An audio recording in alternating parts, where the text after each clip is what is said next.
The frequently deadly oval known as the Brickyard, Indianapolis, was seen as the jewel in America's motor racing crown. Denny had been racing there since 1967 when he won Rookie of the Year. Some of the American teams and drivers were saying, well, this is all very well, you've built cars in Britain and you've got your Formula One technology and you've come over here and you've built cars that are this good. But it's a whole different ball game at the Brickyard. Well, that really was tantamount to laying down a challenge. Denny in 1968 had said to Bruce, look, I know how good the Can-Am cars are. I know how good the Indy cars are because I'm driving one of the best with an Eagle. And Denny said, I'm sure we could do something if we can put this program together. I mean, Indy from the outside seems like a very simple race with 4 left-hand corners, but the simplicity of it makes it tremendously complex. And the first year McLarens were there in 1970, that was a disaster month all round. Denny had burned his hands very badly when a fuel cock came open on the car during practicing. The cockpit was awash with methanol, a fuel that burns with an invisible flame. Denny didn't realise instantly that he had a fire because he couldn't see anything. He knew it was getting real hot. Denny managed to slow the car down and bail out.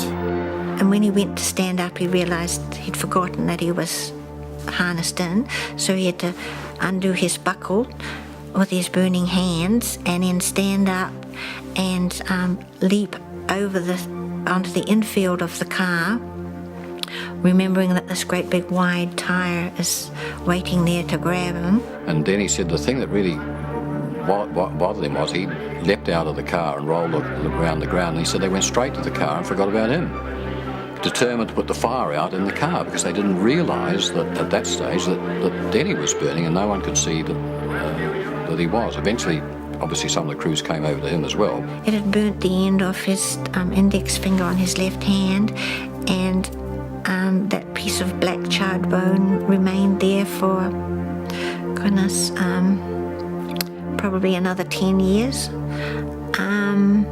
until one day it just sort of fell off.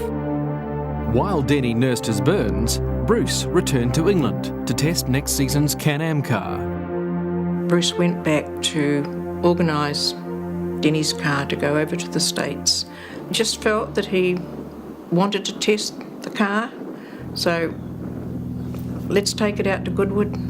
I'll just have a couple of laps. In 1962, Sterling Moss had crashed at Goodwood. He spent 38 weeks in a semi-coma and was paralysed for 6 months. He never drove Formula One again. Any circuit can be dangerous if something happens that shouldn't happen. Goodwood is not basically a difficult or dangerous circuit. There are places where you're going at a high speed and there are banks and this, that and the other, and if you lose control, then disaster can strike. At 12:19, the big orange car rumbled out of pit lane. Bruce wanted a couple more laps before stopping for lunch. They had a wing section hung between fins on the tail, which they were trying for the first time, and this generated huge amounts of downforce. It was on a very quick part of the circuit, probably 160 miles an hour, one of the bends onto the main straight. At 12:21, he began his last lap. Part of the rear body section failed, and the rear wing then adopted an attitude that was incorrect for what you needed for downforce. The tail acted like a sail and just spun him straight off the road.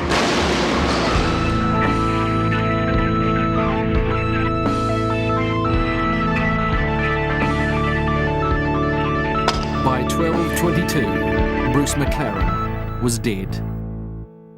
The one marshal's post remaining at Goodwood that had not been removed, which was a solid earth bank, happened to be still there and in the line that the car and the direction that the car was going to take when it left the circuit. I came to the track after the accident, and it's like any track where there's been an accident. There's just this tangible atmosphere of shock, and nobody knew what had happened, nobody understood what had happened, nobody saw it really. It was way out at the back of the circuit. And I got a phone call from Ron, and who explained what had happened and said that the outcome didn't look very good. And I sat up suddenly in bed, just bolt upright, and Les said, "What's the matter?"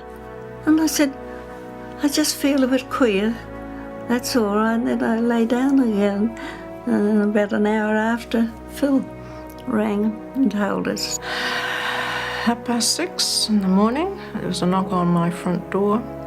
My father came up the steps and looked at me, and I looked at him, and I knew immediately that something was wrong with Bruce. I think one's in the state of shock for such a long time. Amanda obviously was little, so she wasn't totally aware of it. But I think I lost a whole year of my life, really. It was a beautiful sunny day, I remember, and I'd gone up to the autocar offices in London, and I'd gotten off the train in Waterloo, and I'd walked along to the offices, and I went in, and one of the guys turned around and said, "Oh, have you heard the news? Your mate's been killed." And I was just shattered, and I went home in tears on the train. It was just the worst thing that had ever happened to me.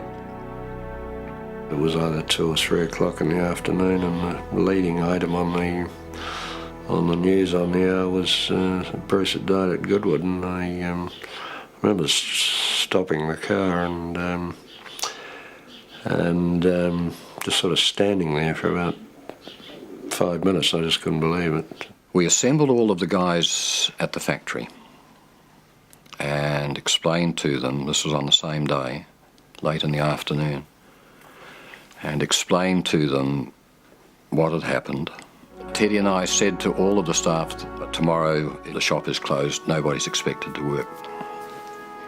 The incredible thing is that at 7:30 the next morning, despite what they were told, everybody turned up. Denny was receiving burns treatment and was unaware of the accident. It fell to his wife Greta to tell him that his best friend had died. A neighbour came out and said to me to take Dennis aside and take him upstairs and give him a cup of tea, and she said she had just heard on the radio that Bruce had been killed at Goodwood that day. He was just distraught. He came round to my place and sat with me for hours. Services were held at St Paul's Cathedral, London, and St Mary's Cathedral in Auckland.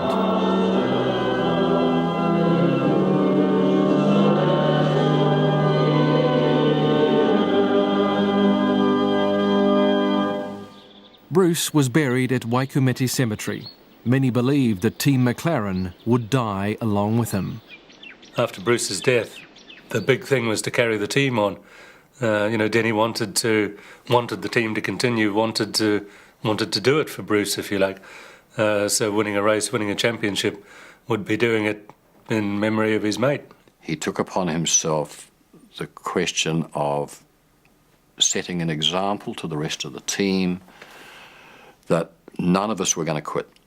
Denny said he was going to drive at Mossport and did. Getting back into the race car, he had to pull oversized Nomex gloves on over his bandages. And it was a quite unbelievable performance because his left hand had virtually no movement in it. The guys had to put his left hand on the wheel, close the glove and close his hand around it, and that was it for the race. He couldn't take it off or put it on himself. Denny ended up leading that race until a matter of a few laps from the end when he had a mechanical problem.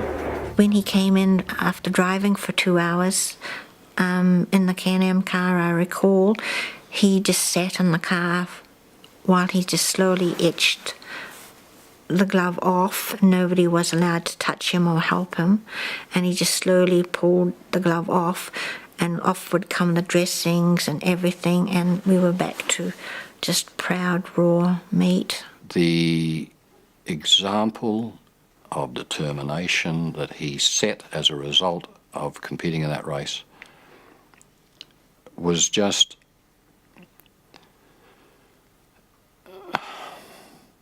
almost apocryphal, but it was just so essential to what the team needed. It was an 11 out of 10 effort.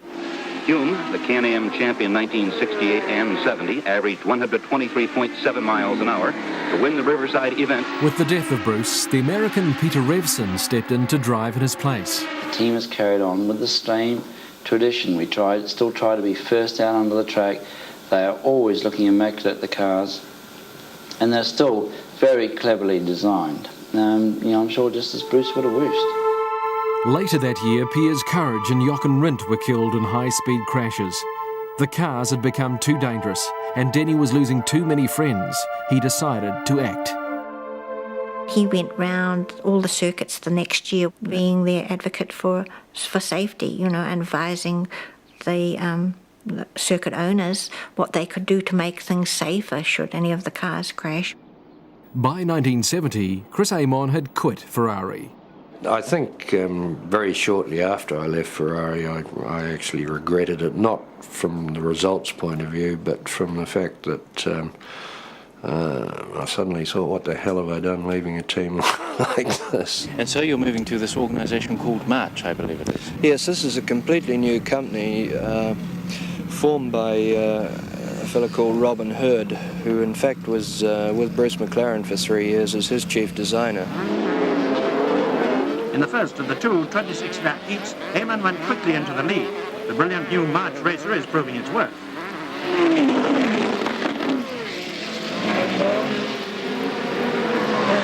And although Stewart won the second leg, Amon tracked him home to win the trophy on a points aggregate. But the March team that looked so promising had a fatal flaw. A great win for Amon, and the third win in 4 starts for the March car.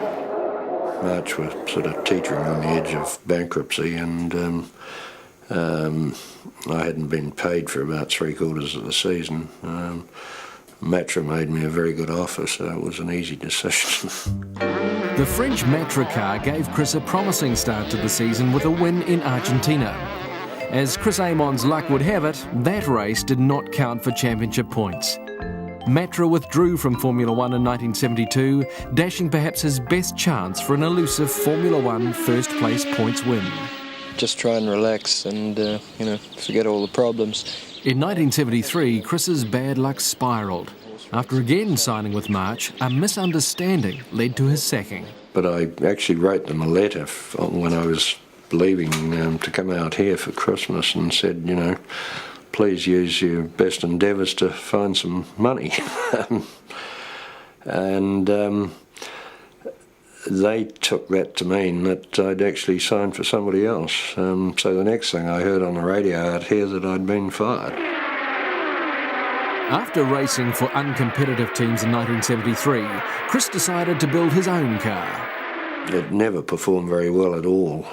We had a lot of mechanical problems with it, once again because we were under-resourced. I think Chris was one of those, unfortunately, drivers, a little bit like Stirling Moss. Just never had the right car at the right time on the right track. A wonderful driver. Do you look at Stirling Moss? He never won a world championship. I think Chris raced as I did because he liked it. Now, the point is, why do you race? Because of what you get out of it? Because of what you win? Because what is success? Is success the achievement of enjoyment, or is it the success of increasing your bank balance? I mean, a lot of people have said I'm unlucky, I was jinxed and things, and there's two ways of looking at that. Some of the lucky ones aren't here, so I've always sort of balanced one against the other.